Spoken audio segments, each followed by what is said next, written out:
یہ جو آخری آیات ہے افحسبتم، یہ جنات کے شر سے بچنے کے لیے، نظر بد سے بچنے کے لیے، بہت ساری بیماریوں سے بچنے کے لیے ایک سیر بتائی گئی ہے۔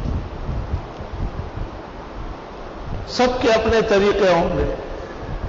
ہم عاجز اور مسکینوں کا قدیم طریقہ یہی ہے کہ الحمدللہ اعوذ باللہ بسم اللہ سمیت پڑھ لی جائے، اور پھر افحسبتم انما خلقناکم عبثا وانکم الینا لا ترجعون۔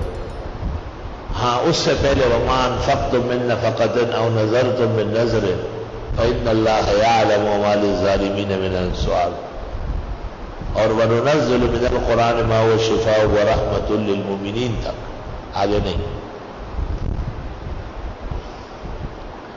اور انما صنعوا کید ساحر ولا يفلح الساحر حيث اتى وله ما سكن في الليل والنهار وهو السميع العليم۔ اور پھر افحسبتم انما خلقناکم اخیر تک، اور پھر فاجتباه ربه فجعله من الصالحین اخیر تک۔ تصور کر لے کہ کینہ، حسد، نظر بد،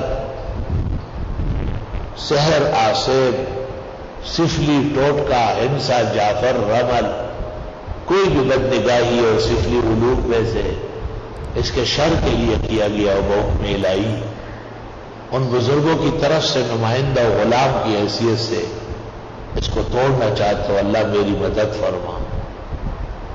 3 دفعہ یہ پڑھا جاتا ہے، اور پھر چھرے پر دم کر لے، تیز چھرے یا چاقو پر،